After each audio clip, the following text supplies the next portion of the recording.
film sucks. Indie film sucks. It's the Indie Film Sucks podcast. Yeah.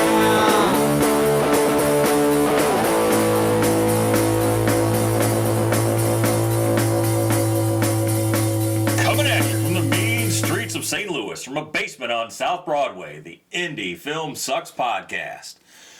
Because indie film, the only thing worse than indie film is crowdfunding for an indie film.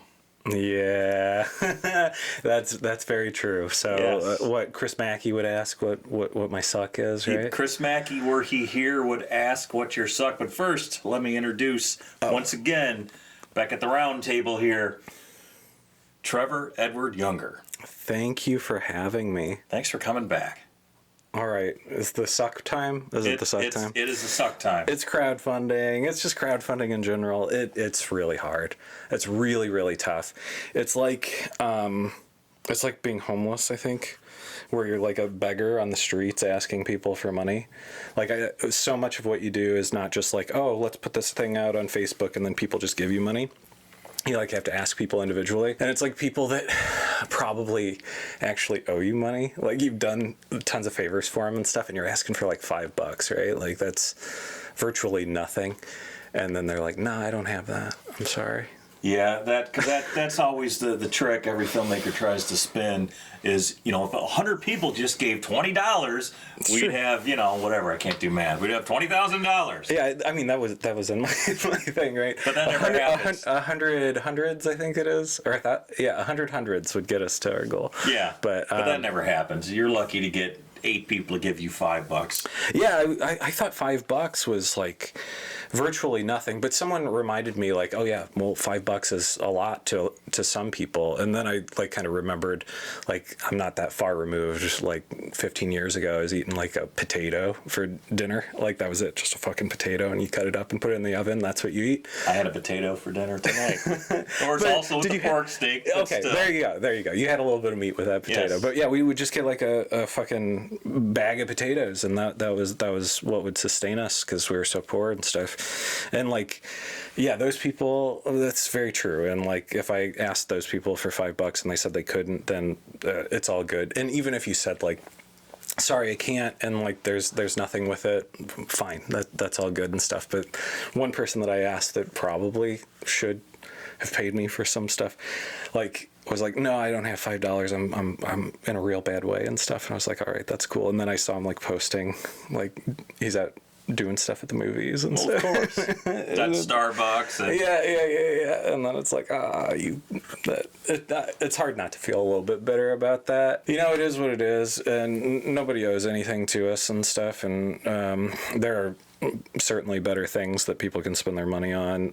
Like people do crowdfunding campaigns because they have cancer, right? Like that's a more true. noble thing. That's true. To spend your money on. And that's usually what I give too, like if somebody's going to post their thing about they need medical assistance, or I'll throw in $20 or $50 at that. But if someone asks a movie, maybe not. Well, speaking of crowdfunding in movies, what exactly are we talking about here? Why are we talking about crowdfunding in movies? That's a context is important, right? So I have a new film going into production called Relentless, and we're starting on July the 31st. So by the time this comes out, we'll probably be in production, but the crowdfunding campaign is going in coordination with that. So the whole idea there is if I just post an ad for Indiegogo over and over again, it just gets ignored or like drowned out by the algorithm or whatever the fuck. But nobody ignores like behind the scenes photos and stuff. So if people are actively working on that stuff, then they'll kind of pay attention. It's way more exciting than just seeing an ad over and over again. It's true, although I don't know if I would argue that nobody ignores behind the scenes stuff, but fair. But I get your point there. Yeah. No, I mean, like if people care about you as an artist or a filmmaker and stuff, they get excited about behind the scenes stuff. If they see a photo of like, oh, this is the new set that you have, or like this is the aftermath of like we murdered someone in this room and stuff, people will look at that rather than like the poster again for the 50th time, Well, why don't you tell us a little bit about Relentless? Oh, I can't. No. We're basically, it's hard to talk about without giving things away. Like, you've read the script, you know Yes. what it's about. But, like, there are various twists in it where, like, I'm so reluctant to say, like, oh, here's a log line for it, because even just telling you the basic plot outline kind of spoils significant portions of the film. But it's basically, we're killing a bunch of rich people in a mansion. It's extremely bloody and violent, and that's, I mean, don't you want to see a bunch of rich people die? I do. I mean, yeah, that's basically what it's about. Some not rich people go to a mansion where there are some rich people, and for various reasons, undisclosed at this time, There you go. lots of people die Yeah. in fairly horrible ways.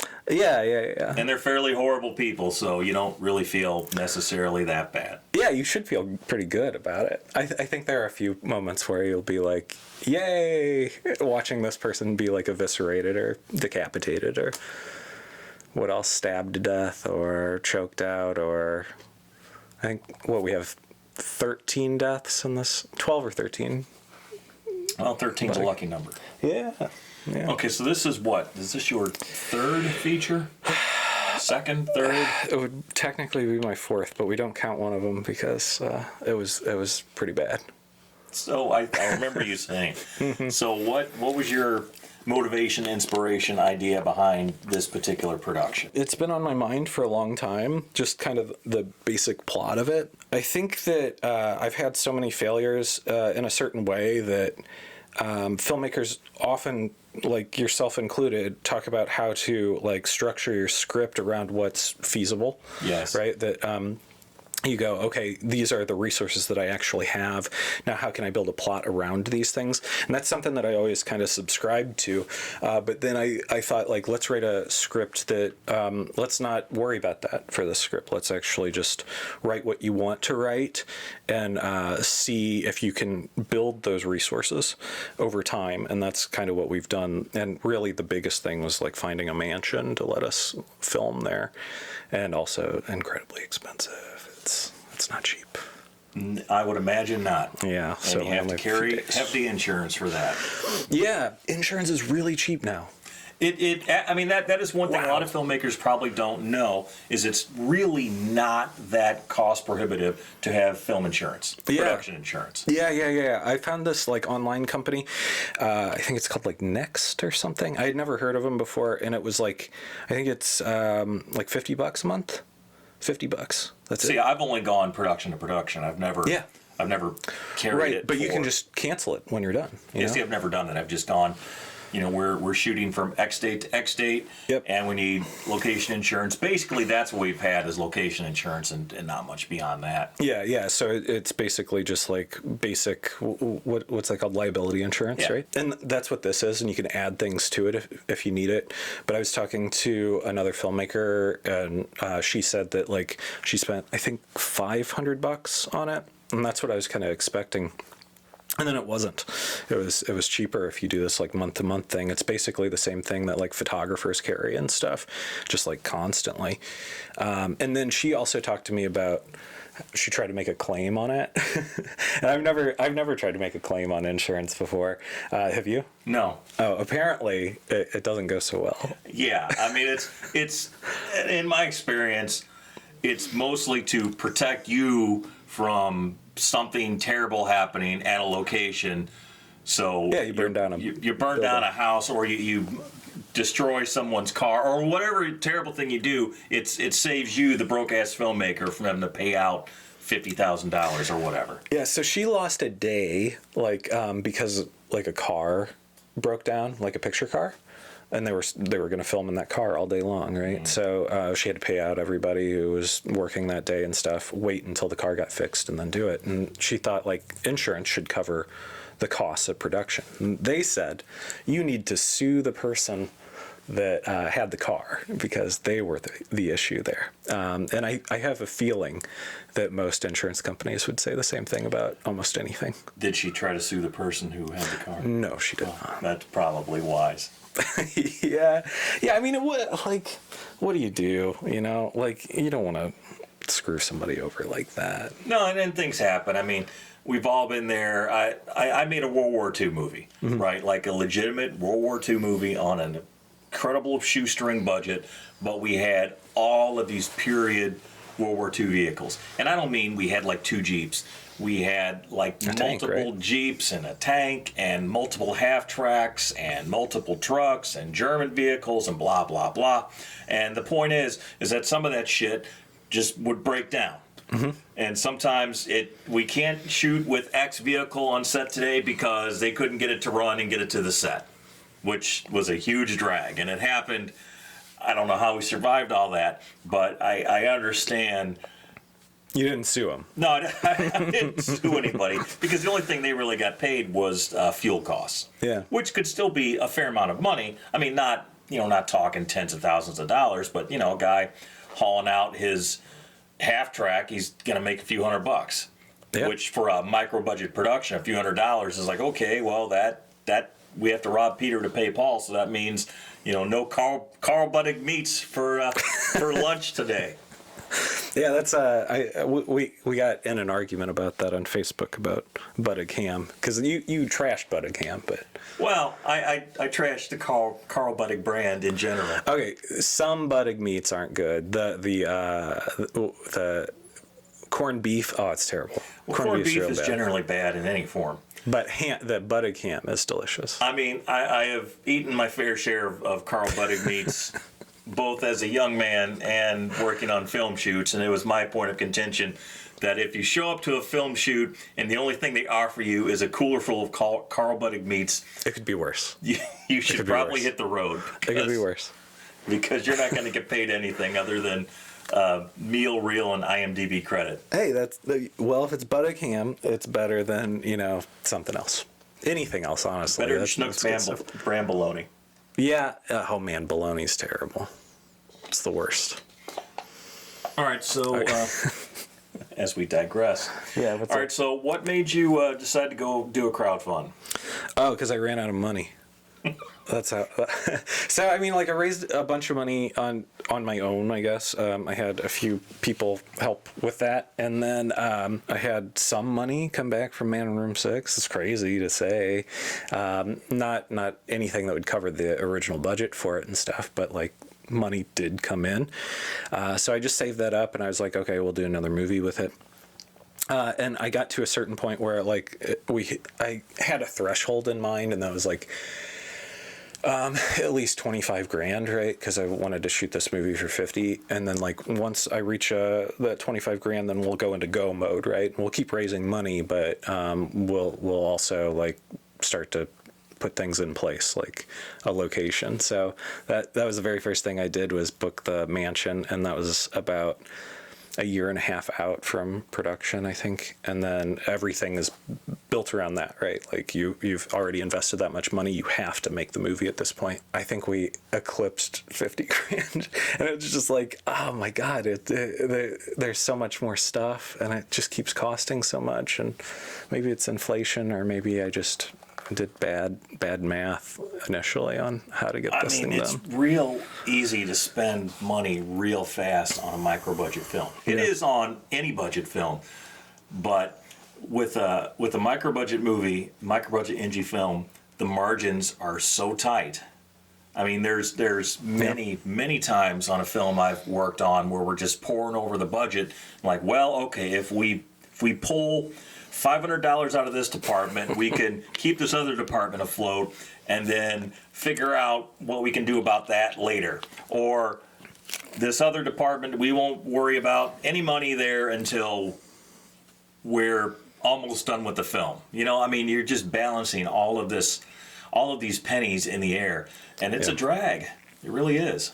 Yeah, I operated mostly on the basis of no compromises, right? I don't want to cut anything from the script. I don't want to settle for something that's less than what it could be.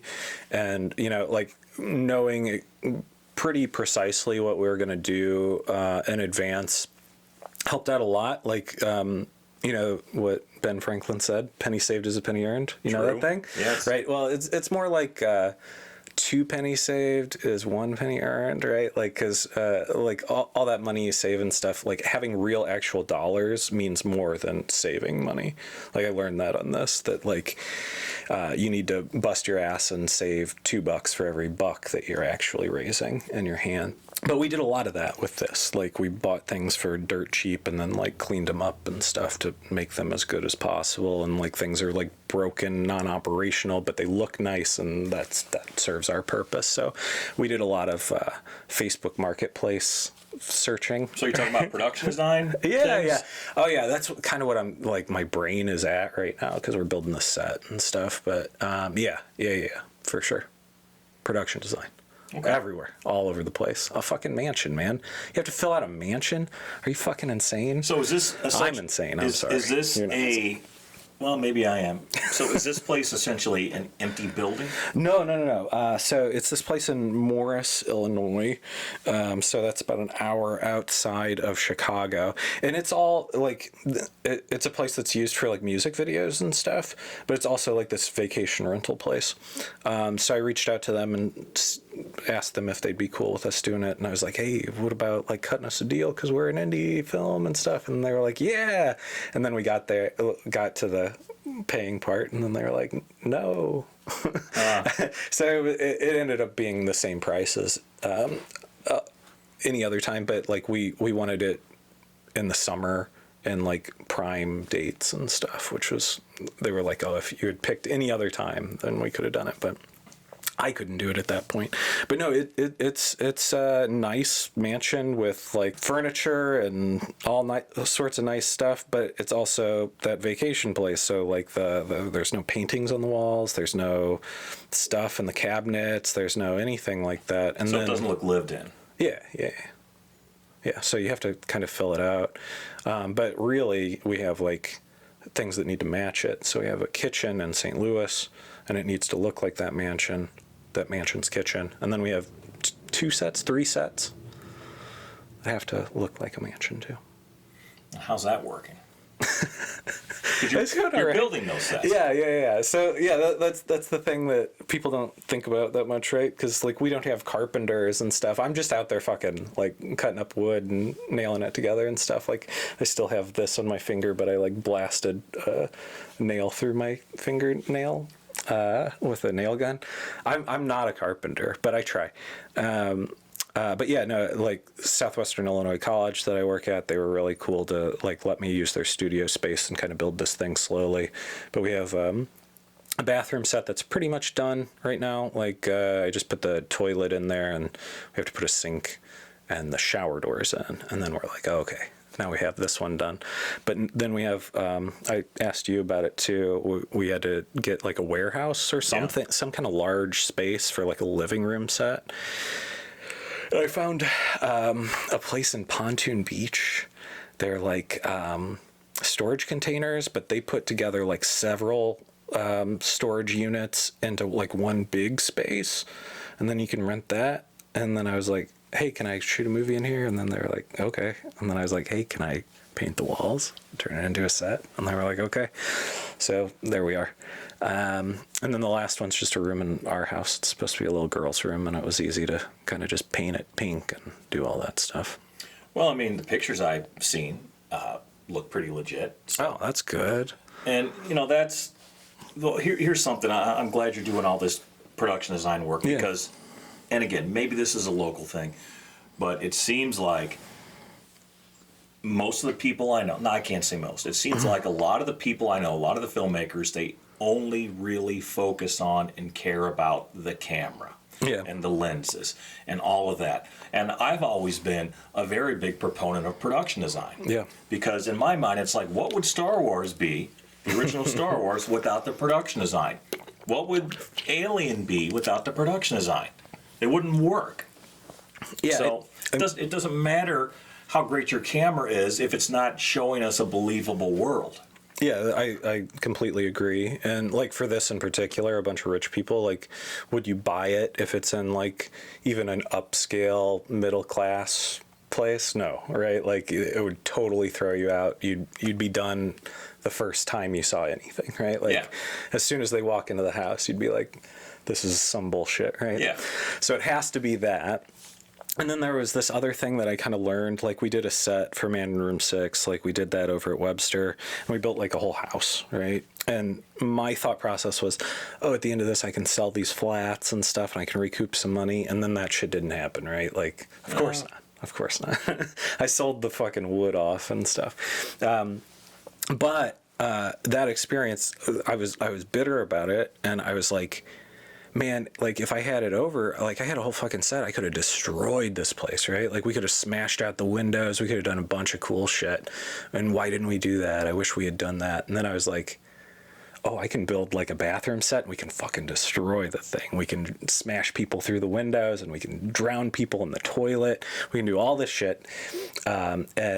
And it'll all be good. Like at the end of the day, it's all paid for. It's because it doesn't matter if you trash it because it's built to be trashed. Yeah, exactly. And that's pretty awesome. Yeah. Because so many, again, with indie films, you're shooting on location in someone's bar, someone's house, someone's whatever, and you can't mess anything up. Yeah. And it sucks for the performers too, because then they're like scared. Yes. I have absolutely been there. I mean, we had that struggle with trying to find a pawn shop for the last film, and there was no way we could do a shootout scene, a full-on gunfight in a pawn shop. There's no way. There's no pawn shop anywhere that was going to let us do that, so we had to build a pawn shop that we could fuck up, which we were able to do, and it worked out. Yeah, exactly. I think that is the real benefit to having a set, if you can do a set. But there are other things, too, that I learned from the last one that, like, all right, so a bathroom, and you got a toilet, and like you want to cheat. Cheating just means like, oh, okay, we're going to move this actor a little bit this way just to make the shot look better. Now, you can't cheat walls in a real place. No. You can't cheat a toilet up higher, because it would be nicer if it was up higher here, but you can do all that stuff on a set. Like, oh, fuck, like this room's too small and I can't get back far enough, so I guess my shot's just got to be tight. No, you don't have to do that. You just pull the wall out. Yeah, pull the fucking wall out and shoot. So sets are amazing for that, and I think they're it's super rad to actually do it. I know that people can't afford to do it most of the time, and I'm really fortunate to have a space to even put it together, but if you are DIY and stuff, I mean, if you have a garage, I say fucking build a set in your garage. I mean, I'm doing something really small, like a little bathroom, right? Because I couldn't fit anything else around, and I couldn't afford it either. But like, yeah, if you have the opportunity to do that, for sure, it's incredible. And everything is yours, right? The wallpaper is your choice. The toilet that you have in there is your choice, right? It's not just like, oh, this will work, and that's usually how it goes, right? That's the battle cry of indie filmmakers everywhere. This will work. Mm-hmm. Mm-hmm. Indeed. All right, so who all do you have working on this? Oh my God, so many people. Behind the camera, talent. Either or, both. Behind the camera, it's Carrie, who's my wife and creative partner. So Carrie Juenger. And then... is she shooting it? No, she's production design. So I'm working for her right now. Who's the DP? I'm shooting it. Okay. I felt like I had something to prove. When I did all that art shit... someone like Carrie had some photos in an art show that she had designed all the stuff for. She performed it, and I snapped the photos, right? And like she kind of told me how to do the lights and stuff. And then when she was at the art show, someone was like, "Yeah, but who took the photo?" Like, and it was like, she made this thing, right? But like, what people really care about is the person who presses record and stop. And like, I felt also like from doing all the photography and stuff, I know how to fucking do this. Like, I think I second guessed myself so much since so many people want to do cinematography work. And like, that's the easiest thing to kind of pawn off on somebody, because it is a lot of work to do. It is. Right. But like that's the thing that people want to pick up and help you with right away. And when you feel so overwhelmed with work and stuff, you go, oh my God, somebody's going to take that off my shoulders. And that's amazing. I'm like, I can do it. I'm going to do it. So that's what's going to happen. Okay, who else you got? Marcus Cook. Marcus Cook's doing special effects for me, and he's like a fucking genius, man. It's wild. So I worked on his short film out in Chicago. Originally as an AC, and then I ended up being the cinematographer for it and stuff. And things kind of got fucked up with it, and we did like a series of short films that were just like fucking bonkers, crazy shit. And he put some things together like so quickly, and they looked so fucking good. And he had none of his kit with him, right? So we had like an autopsy scene thing. I had to do like the Y incision. And all he had was gelatin, like store-bought Jell-O shit. And he fucking cooked it up and put it on her, and it looked fucking incredible. And you had to find like stitches, so he found like some string in the attic, and it looked so good, man. In like 20 minutes, like he just flew and did it. It blew my mind. Some people have that knack. I guess so, and like it freaks me the fuck out because I am like, everything needs to be planned and thought about in advance because everything's going to fail, and I need backup plans, and I need 3 backup plans because the second one's going to fail too, right? I need to be planned for everything. And he's just like so intuitive with what he does that like I could throw anything. I feel like I could throw anything at him like on the spot, and he would just make it work. And it's really kind of magic to watch him. No, what else you got? Behind the camera, nobody. Well, that's a tight ship. Well, no, I mean, we have like an 80, and we have somebody coming out to do lighting design for a couple of days, and we have like this kind of revolving door, and that's usually what happens with like my feature films, because 1, the schedules are tough, and 2, we don't have any money. So like the unsaid rule, and I guess now it's said, is like you come out for a day, like you come out for a day and help us out for a day, and you get a feature film credit and all the stuff that comes with working on a feature. Who sound? I don't hear you talking about that. I don't know, yeah. So I have these things that are really interesting. So I have DJI mics, right? And they're like, everybody's going to be like, fuck, this dude's fucking office rocker. But they're like YouTubers use them and stuff. They have what's called like 32-bit float. Have you ever heard that? Yeah. All right, cool. So like, I don't really have to set levels that well, like basically, vaguely, if someone clips, you can bring it down and save it. If someone's quiet, you can bring it up and save it without hurting, like bringing up the noise floor and stuff. So I have those mics, and they're pretty fucking rad, and they record for I think 8 hours straight onto the actual thing. So and are these like, lavs? What are they? Yeah, they're lavs. Yeah, and I'm like, what if I just like put them on them and record for 8 hours straight? Fuck it, let's do that. Man, that scare you? That's a little scary. Well, I mean, it has a monitor, and I can put the monitor on like directly on the camera and stuff, and it's not that far removed from videography. Like you have to do all that shit with videography, right? Yeah. But feature film audio and corporate video audio are totally different things. Yeah. And I do want somebody out for the more states, because then we have like lots of dialogue and stuff. But most of like what I'm talking about is like people fucking throwing each other and yelling and stuff. And it's like, do I need a person there? And more importantly, do I need the slate? Because like that's the question, right? You got this fucking thing here, and you do 30 takes, right? And every single time, slate comes in, they say their little thing, they hit their little sticks, they come out. How long does that take? And not just how long does that take on your production, but how long does that take on your data, which is the new thing, right? That's the whole new thing that I'm like trying to wrap my fucking head around. It's like film all over again. And I didn't even live through the film days, but like I'm starting to like understand it, and I'm like, oh fuck, this is like every frame matters, because you shoot 8K, it's like 36 minutes for a terabyte of data. Yeah, I see your face. Yeah. Right? And then you go, wait a second, that adds up really quickly. Yeah, but I don't know, man. You're gonna roll without a slate too. That's I've done that before. Like Dope, we ran without slate the whole time. So at that point, it was just pluralize, right? That could do the I'm gonna auto sync for you, and it worked like a charm. But now Premiere has that, Resolve has that, everything has that. And if you run from your external or your receiver directly into your camera, it's definitely going to sync at that point. And it sucks for your editor. That's the whole thing. This fucking, can you guys see this? This slate, this thing. Who's that for? Is that for you? Is that for the sound? Who's that for? it's for the editor. Exactly. Who's editing this? I guess you are. Me, right? But I like helping out future Chris, so I can look through and know. Oh, no. I know that. No. I know that take 27 through 50 are all dog shit.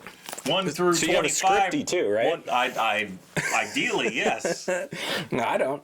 Man, well, you're No. So like all that shit you were talking about planning. Throw that out the fucking window, man. No, so yeah, it's like I've done it before, and it is kind of a pain in the ass on the editing side of things. But if you think about how much your stuff costs in production versus how much your stuff costs in post, it costs nothing in post because I do it. So like, oh, I have to spend more hours in post? Fucking fine. 100% fine. Like if that means that I'm going to save some time and I'm going to get more shots on the other side of things, do it. 100%. I mean, I can't entirely disagree with that logic, but for me, I would rather take the time. I would rather have a script supervisor. I would rather. Oh, dude, I need a scripty so bad. Like, I that was a joke. For real, if someone can help me with that, that'd be really cool. No, script supervisor really important beyond beyond the slate, obviously. Writing down Because this take was good. Yes, I mean that's at a basic level, but just keeping continuity because that shit gets lost really fucking easy when you're on hour 18 out of 27 in a row. Yeah, and you don't even remember your name anymore. Like what was Joe wearing? Yeah, it's all about time, right? And saving time. So a script supervisor can help you where like, you go, did you do that with your left hand or right hand? And they go, oh, I don't know. And then you have to like go back in the camera and like review the footage. Yep. Like that takes time. But if you have a script supervisor that goes, left hand. Yeah, and if they're on their game. Yeah. If that's true too. Yeah, because I've had some really good ones and some less than good ones. Yeah, I've had them where they go, I don't know. Yeah, I don't know what take this is. They're just hanging out on their phone, whatever. Yeah.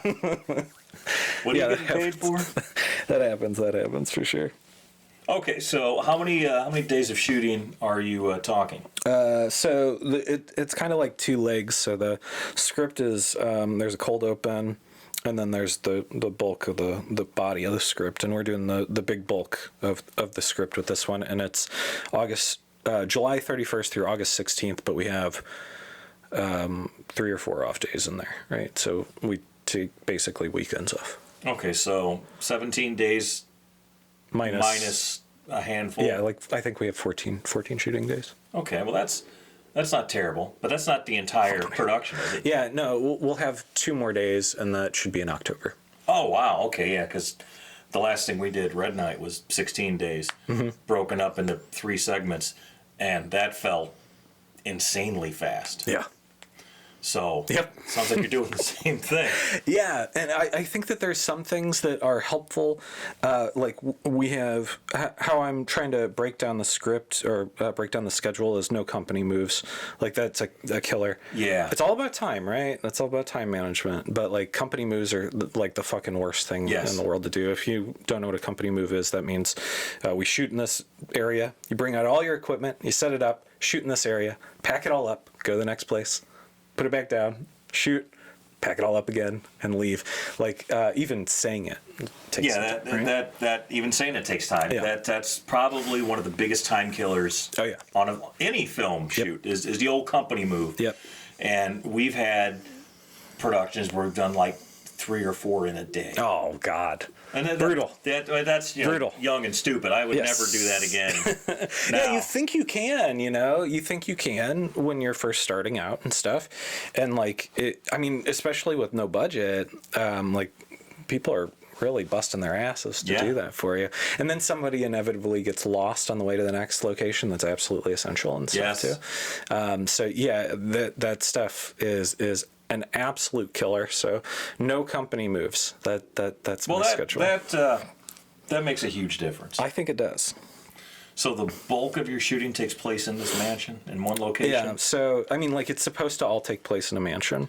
But the bulk of your shooting takes place at this one rental. Yeah. And then you have 3 other sets? Yeah, so we have 3 other sets plus, an actual location in Soulard that's, doubling as our kitchen. Since we have a lot of scenes in the kitchen and stuff, and we couldn't afford that many days in the actual mansion, it's like, this place has a really nice kitchen. I could believe it being in that mansion. Sure. Yeah. It's all movie magic. Yeah. That's the idea, that basically half of it we shoot in the St. Louis area, and then half of it out in Morris. Okay. Who do you have acting in this thing? Oh my God, so many people. I'm going to end up missing people. You want locals or you want, what? National? Is that what you call it? National acts, bands? Sure. Hannah Fierman, she's one of our leads. So she was in VHS and Creep Show, the series. You know who that is? Yes. Okay, because, I probably talked to you about her. But yeah, she's really cool. A little intimidating, to be honest with you. I talked to her on the phone the other day, and she's like, "Oh yeah, we'll get along and stuff. Once we get shooting on set and stuff, we'll get to know each other and get to trust each other." And I'm like, "Yeah." And then she's like, "Or not." And I was like, "Oh." And that just cut me to my core. Oh no, a little panic. But no, I think she's cool. She's been really rad through pre-production in general and kind of getting the look together for this character. I think everybody's a character actor on this. So she's in it. Paul T. Taylor is in it, who played Pinhead in Hellraiser Judgment, and then he's also in Sin City and stuff. He's the Weasley lawyer guy in Sin City. Gets his hand stabbed, I think, with a pen. I don't remember Sin City at all. I loved Sin City, man. I thought it was super great, and I walked out, and all the comic book nerds were there, and I was like, "What did you guys think?" And they were like, "It was exactly like the graphic novel." And they said it with such disdain, and I was like, that's what I would want. That's exactly what I wanted. I wanted the graphic novel in motion, and that's what they gave me. Anyway, he's in it. Bill Oberst? Bill Oberst is in it, who I've worked with several times, and he's got a wonderful character that I can't tell you anything about, but it'll be different than what he's done for me in the past, but I'm very, very excited about that. Who else is national? Sarah Schuffs. So she's been in a bunch of horror movies. She's out from New York and stuff. She's super great. She's been in some horror movies that aren't so great, but she's always great in them, right? That's what really stood out to me, is when you bring yourself up regardless of the production around you, there's something special in you, you can tell that all this shit sucks. There's no denying it, right? When you see a production, you know this shit's gonna suck, but you still fucking give it everything.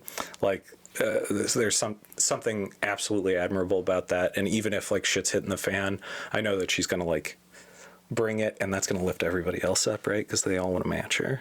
Yeah. I don't know who else. There's lots of people. I think we have Cedric Mainville. I think that's how I say it. I think he's a French guy. We got a French guy coming in. From France? No, from Quebec. Oh, well. The poor man's France. The poor man's France, Canada. Yeah, Montreal. He's really cool too. He got recommended to me by another French actor that I liked, and he sent me some short films and stuff, and he's very good. He's very good. And I guess Ford Fanter counts as national now. Does he? I mean, I know he's local boy made good, I guess. Yeah, he's out in LA, so we're flying him out and stuff. And that kind of became a thing. Like, at least 80% of this cast is like second picks, right? So we had somebody, and we may have even had them cast, and then they like couldn't do it for either like a scheduling conflict or they just don't like me, right? Which happens.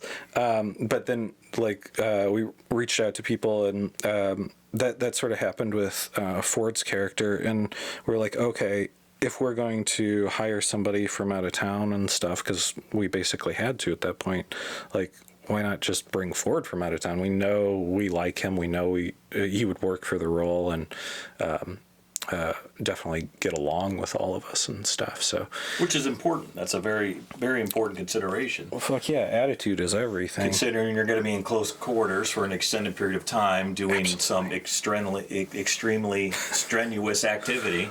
Yeah. I think attitude is so important. Like people think that your experience is the most important thing, and it's totally not.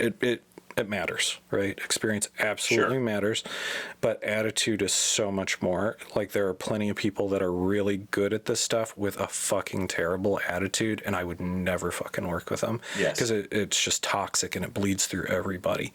But then there are people that are just like go-getters, and they're just getting started, and like, I'm happy to be a little bit slower to accommodate that and let them learn. And because, like, I mean, that's what level we're at, right? We're not hiring union guys and stuff. People are here to learn. All right, man. I got a million more people, but... Well, we don't have to name everybody. Go see the movie. There's like fucking 13 deaths in it. There's a lot of people in it. It's a big cast. Lots of locals and stuff, too. Really good ones. The best ones. So where can we find out about this crowdfund at? Oh, okay. How can we help?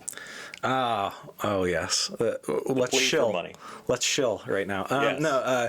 So I bought I ordered a domain name, and it's relentless.network, but it doesn't work most places because .network. Have you ever heard of that shit before? Yeah, no, me neither. Until I got it for like $3. But if you go to relentless.network, if you put that in your actual address bar, it should work. But like, if you try to type it, like, hey, I'm going to share this link, it doesn't recognize it because it doesn't know it's a link. And then I think sometimes if you put www, it doesn't work. So that will get you there. And then otherwise, like, go to Indiegogo and just search for Relentless, and you'll find it. It's got like little blood driplets on it and stuff, and looks like fancy person's like invitation. Yeah. All right. And Chris is a producer on it. Yes. Right? Yeah. Yes, He's I am. helping. His picture's on there. That cool AC/DC shirt. Yes. Yeah. Which I'm not wearing tonight, but yeah. Yeah, that's cool. I got... You all can see my awesome shirt. No. No. The microphone's in the way. But we won't tell you what the shirt says. So you have to look at the YouTube. Only the real fans will know. Yeah. All right, so go to the Indiegogo for Relentless. Yeah, that would be cool. And, like, it's $5. That's the thing, right? Don't think that you're being stingy by giving me $5 instead of $100.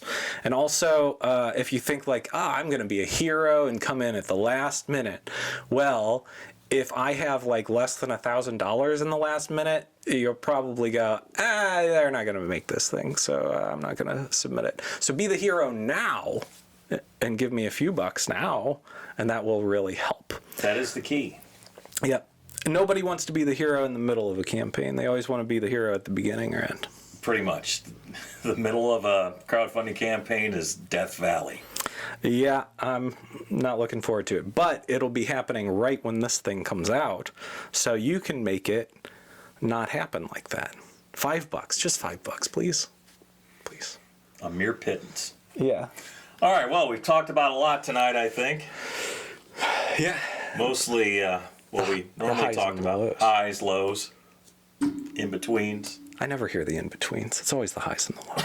I mean, something's got to separate the highs and the lows. Fair enough. True independent filmmaking on the Indie Film Sucks podcast, brought to you by 88mm Productions on social places. not .network, because apparently that's not a winner. But anyway, Trevor, thanks for coming out. Looking forward to Blue season in a couple of months, another shit the bed season, I'm sure. And good luck. All right, thank you so much. Good night. Indie film sucks. Indie film sucks. It's the Indie Film Sucks podcast. Yeah.